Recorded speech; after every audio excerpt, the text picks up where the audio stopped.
Have you ever just stopped and wondered how we actually know anything about people who lived thousands of years ago? I'm not just talking about the big stuff, the kings and the battles. I mean the real, everyday things. What did their lives actually feel like? It seems impossible to know, right?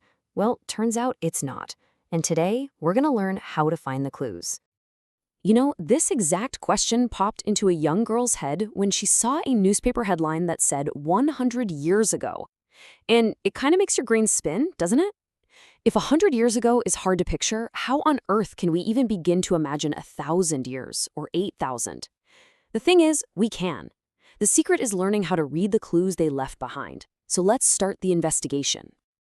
To answer a question this big, we have to start thinking like detectives. History detectives. And you know where every good investigation starts, right? At the scene of the crime. Or in our case, the scene of the living. We have to figure out exactly where people were all those centuries ago. Because, and this is the key, where people decided to settle tells us a ton about how they lived. I mean, the geography around them, that decided everything.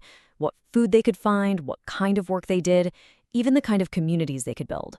So let's follow the trail. Let's trace the footsteps of the very first people on the subcontinent. So, no surprise here, it all starts with water. For literally hundreds of thousands of years, people lived as really skilled hunter-gatherers along rivers like the Narmada. But then, something amazing happened up in the Suleiman and Kurthar hills. The very first farmers and herders started to appear. This whole farming idea also popped up in places like the Garo hills.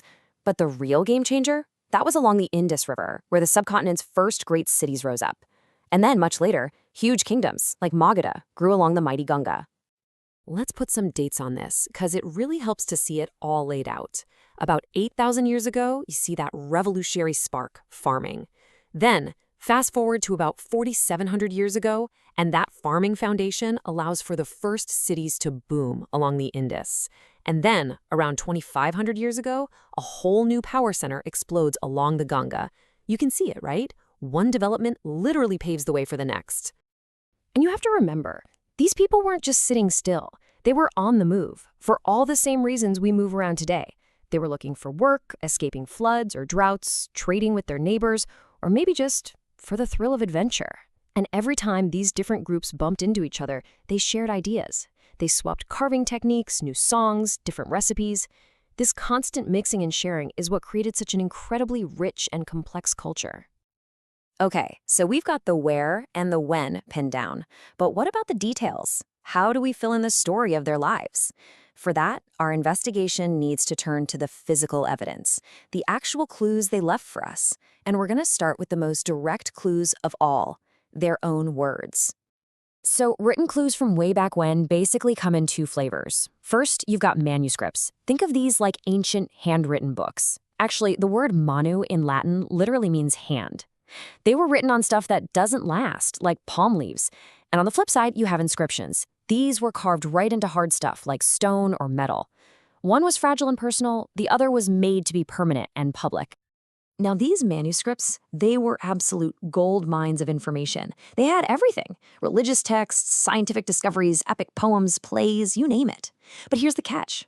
Because they were written on things like leaves and bark, most of them are gone, eaten by insects, destroyed by time. The ones that survived, they are unbelievably precious windows into the past. Inscriptions were a whole different ballgame. Since they were carved in stone, they were built to last. Kings used them as a kind of public bulletin board to post their orders where everyone could see them. And, let's be honest, they also used them to brag, carving huge records of their victories in battle for everyone, forever, to admire. They were kind of like the giant, permanent billboards of their day. But wait a minute. What about all the people who couldn't write? What about the stories that were never written down? Well, this is where archaeology swoops in to save the day. Archaeologists are the detectives of things. They dig, literally dig, under the ground to find the silent clues of everyday life that people left behind. And the stuff they find tells incredible stories. The remains of a building show you how people lived. Tools and weapons show you their technology. A simple clay pot can give you a clue about their dinner, and a single coin can help map out trade routes that stretched for hundreds of miles. They even find animal bones, which can tell us exactly what was on the menu thousands of years ago. Okay, so we've got written clues, and we've got physical objects. but who puts it all together? Who connects the dots? It's time to meet the lead investigators on this case, the historians and the archaeologists. And really, it all comes down to this one simple, powerful idea. Historians and archaeologists aren't just stuffy academics in a library. No way. They are detectives. They take all these different pieces, a bit of text from a manuscript, a broken pot from a dig, and they use them as clues to piece together the giant, amazing puzzle of our pasts. And that brings us to the most important word in their entire job description: source. You know how in a police procedural they're always looking for evidence? Well, for a historian, that evidence is called a source. It's any piece of information, whether it's a manuscript, an inscription, or a piece of pottery, that acts as a clue to the past. But what happens when you find a written clue, but it's in a language nobody has spoken for thousands of years? This is where this seriously cool work of decipherment comes in. It's basically ancient code breaking. The trick is to find something like the famous Rosetta Stone, which had the same text in a language they did know, Greek, and the one they didn't, Egyptian hieroglyphs. Scholars made a clever guess that symbols inside these little ovals, called cartouches, were the names of rulers. By matching the sounds from the Greek names to the unknown symbols, they could slowly, piece by piece, crack the entire code. Incredible, right? So, we've figured out how we know about the past. We've looked at the clues and the detectives, but our investigation is about to hit a major plot twist, because now we have to ask a really important question. Is there only one version of the past? This is so crucial. We have to think about the past not as a single story, but in the plural, as pasts. Because think about it. The experience of living in a certain time was completely different for different people. The life of a powerful queen was nothing like the life of a farmer in her kingdom. A rich merchant traveling the world saw things a local hunter never would. There isn't just one past. There are millions of them, all happening at the same time. So, if that's true, whose stories are the ones that actually survived for us to find? Well, overwhelmingly, it's the powerful. Kings and queens had the money and the motivation to carve their victories into giant stone monuments. But what about ordinary people? The farmers, the herders, the hunters? They were busy trying to survive. They weren't commissioning statues or writing down their life stories for us. And what this means is that the historical record we have is, well, it's biased. It's tilted heavily towards the lives of the rich and powerful, simply because they're the ones whose records lasted. The day-to-day lives of most people, their worries, their celebrations, their dreams, that's so much harder for us to see.